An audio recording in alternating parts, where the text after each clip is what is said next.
News में आप सभी का स्वागत है। मैं दिव्या शुक्ला। आइए बढ़ते हैं खास खबर की ओर। बड़ी खबर सामने आई जहां महिला ने विधायक के भाई पर लगाए गंभीर आरोप। आइए सुनते हैं महिला का इस बारे में क्या कहना है। क्या नाम है आपका? मेरा नाम सोनम सिंह है।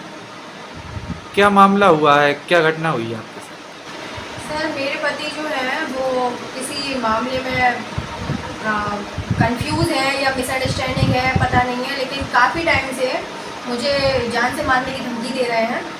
बहुत टाइम हो गया, मैंने इस चीज़ को इग्नोर करने की कोशिश की। मुझे लगा शायद गुस्सा है, कोई कुछ दिनों बाद ख़त्म हो जाएगा, बात है, घर की बात है, लेकिन वो अड़े हुए हैं, अपने गलत जो काम करते हैं उनमें लगे हुए हैं, गलत काम करते हैं, दारू पीना, सिगरेट पीना और लड़कीबाजी, ये सारी चीज़ों में संलग्न हैं सर।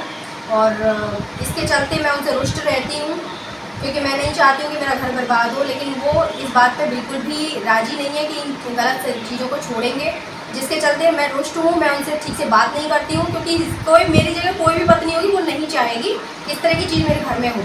तो उनको ये बात अच्छी नहीं लग रही है। वो तरह तरह के आरोप लगाने लगे हैं मुझ पर, और इन आरोपों के चलते उन्होंने मुझे मारने की धमकी दे दी है। मैंने उनको साफ कह दिया कि आप इस तरह से अगर चलेंगे तो मुझे मेरे साथ मत रहिए आप। अभी क्या हुआ आपके साथ? तो उन्होंने अभी एक कट्टा, उन्होंने देसी कट्टा कोई अरेंज किया, उन्होंने जाने कहाँ से लेकर आए हैं, क्या किया है, वो लेके आए हैं मुझे मारने के लिए। तो वो जब लेके आए घर पे तो वो मैंने देख लिया, और जैसे ही मैंने देखा तो मैं अपने कमरे में भाग गई।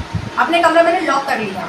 फिर वो अपने कमरे में आ गए, उन्होंने कट्टे को रखा, 2 कारतूस भी बरामद हुए हैं।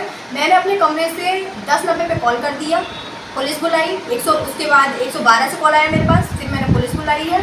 पुलिस ने बरामद किया है सामान, कट्टा और 2 जो कारतूस हैं वो बरामद किए हैं और मुझे बचाया है।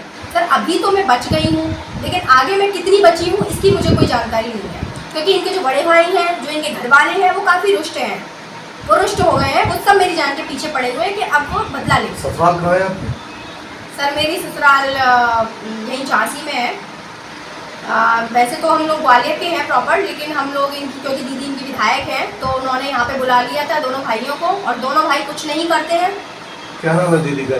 जी, इनकी दीदी का नाम है डॉक्टर रश्मि आर्या, विधायिका जी हैं और मौरानीपुर की। उनसे यही एक्सपेक्टेशन थे कि वो अपने दोनों भाइयों को संभालेंगी या समझाएंगी, क्योंकि इतनी पावर में है कि वो इतना तो कर ही सकती है कि अपने घर की शिकायत की इस चीज़ की? जी बिल्कुल, मैंने हर चीज़ की उनसे शिकायत की है, हर चीज़ की उनको जानकारी दी है। उनने आपको सपोर्ट किया इस चीज़ की? बिल्कुल नहीं, उन्होंने मुझे सपोर्ट नहीं किया, उन्होंने अपने भाइयों को सपोर्ट किया और आगे भी कर रही हैं। मुझे लगता है कि बड़ी होने के नाते उनको इस चीज़ में सपोर्ट नहीं करना चाहिए।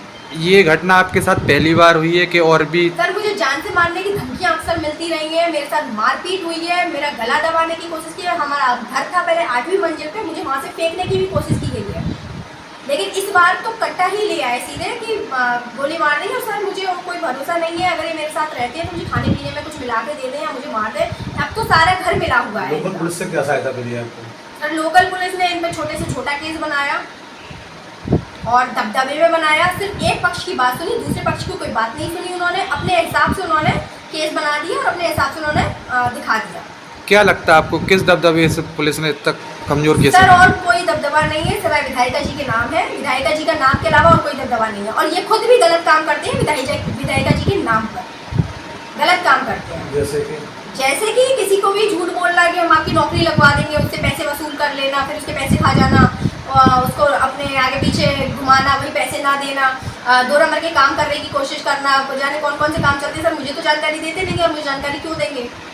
जितनी मुझे जानकारी मिलती है उस हिसाब से सारे 2 नंबर के काम है। इनका कोई भी अच्छा काम नहीं है, इनके बड़े भाई का भी और इनका भी। इससे पहले मारपीट की है तो बिल्कुल मारपीट की है, मैंने बताया है, इनके चक्कर चले हैं वो मैंने बताया है, कोई रिस्पांस नहीं मिलता है। यही कहते हैं मैनेज करो मैनेज करो, तो कब तक मैनेज करें कि अपनी जान जाने तक मैनेज करें? कौन कहता है आपसे मैनेज करो? दीदी कहती है, विधायिका जी कहती है कि मैनेज करो, तुम्हारा घर है, तुमने लव मैरिज की है, ऐसा वैसा। ठीक है, लेकिन इसका मतलब ये थोड़ी है कि कोई जान से ही चला जाए। यहाँ तक बात आ चुकी है तो अब तो जवाब आवाज़ उठानी पड़ेगी, जवाब देना पड़ेगा। अब आप क्या चाहती हैं शासन प्रशासन? मैं यही चाहती हूँ कि मुझे सुरक्षा दी जाए, क्योंकि राह चलते मेरा एक्सीडेंट हो जाए। इनके पास तो लोग बहुत हैं, मेरे पास तो कोई भी नहीं है। मुझे मेरे परिवार से, मायके पक्ष से अलग कर दिया गया है बिल्कुल। मेरा मायका पक्ष साथ नहीं है, इंटरकास्ट होने की वजह से। मैं बिल्कुल अकेली हूँ, मेरी 6 साल की बच्ची है। अगर मुझे कुछ भी हो जाता है तो उस बच्ची का भरण पोषण कौन करे? माननीय मुख्यमंत्री जी योगी नाथ जी से मेरी दरख्वास्त है कि वो मुझे मेरी बच्ची को सुरक्षा प्रदान करें। पॉलिटिकल फैमिली होने की वजह से मेरे ऊपर बहुत दबाव है और मेरी जान को सख्त खतरा है। मैं अपने आप को सुरक्षित महसूस नहीं कर रही हूँ घर से बाहर निकलने के लिए। तो कृपया करें, इस ओर ध्यान दें। जिस तरह से मुझे मारने की धमकी देते हैं, ये बोलते हैं मुझसे कि तुम अकेली हो, तुम्हारे मायके पक्ष से तुम्हें कोई लेना देना नहीं है, तुम्हारे मायके पक्ष को तुमसे कोई लेना देना नहीं है। और मैं वाकई बिल्कुल अकेली हूँ, मुझे पूछने वाला कोई भी नहीं है। तो साफ कहते हैं कि तुम्हारे टुकड़े कर करके फ्रिज में डाल दूंगा, कोई पूछने वाला नहीं है। और तुम्हारी फैमिली, मेरी फैमिली मेरा साथ देगी, तुम्हारा साथ नहीं देगी। और इनकी फैमिली कहती भी है भाई जो मर गया सो मर गया, जो जिंदा बचा हम उसका साथ देंगे। तो सर मेरा पूछने वाला कौन है, मुझे मेरी बचाव करने वाला कौन? क्या नाम है आपके पति का? सर मेरे पति का नाम है अंकित वर्मा। संवाददाता मुकेश राजपूत के साथ पपेन कुमार तिवारी की रिपोर्ट।